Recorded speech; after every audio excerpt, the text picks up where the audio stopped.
మరి రాష్ట్ర ముఖ్యమంత్రి చేతులు తెచ్చింది తెలంగాణ రాష్ట్రంలో శాంతి భద్రత సమస్య ఉందని చెప్పి కొంతమంది పోలీస్ అధికారులే ప్రభుత్వము టీఆర్ఎస్ పార్టీ పోషించాల్సిన పాత్ర వాళ్ళే పోషిస్తా ఉన్నారు. నేను నిన్న ఉడేపిన పోలీసు వ్యవస్థకు భారతీయ జనతా పార్టీ వ్యతిరేకం కాదు.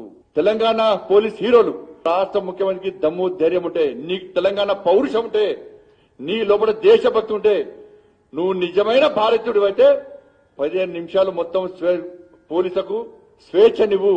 నిక్కచ్చిగా నిజాయితీగా వివరించే ఐపీఎస్ అధికారులకు సంఘ విద్వేషం తీసుకొచ్చేలా ఎక్కడ ఏ విధంగా మీకు చట్టానికి అప్పచెప్తారు ఇవాళ? ఆ ధైర్యం రాష్ట్ర ముఖ్యమంత్రికి ఉందా? దమ్ము రాష్ట్ర ముఖ్యమంత్రికి ఉందా? పక్క 10 నిమిషాలు ఇవాళ తెలంగాణ పోలీసుకి అప్పచెప్పాలా? మేము జల్లు పట్టేవాళ్ళ రోహింగ్యాలు ఉంటారా? పాకిస్తాన్, బంగ్లాదేశ్, ఆఫ్ఘనిస్తాన్ నుంచి అక్రమంగా వచ్చే ఇవాళ నివాసం ఉంటున్నటువంటి వాళ్ళని జల్లు పెడతారా?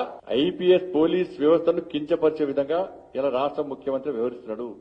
మీరు ఉండాల్సినటువంటి బాధ్యతలో పదవీ విరమణ పొందిన కొంతమంది అధికారులు తీసుకొచ్చి అడ్డగోలుగా కోట్లు లక్షల కోట్లు రాష్ట్ర ముఖ్యమంత్రి గుంటనక్క లెక్క టీఆర్ఎస్ పార్టీ సంపాదిస్తున్నారు.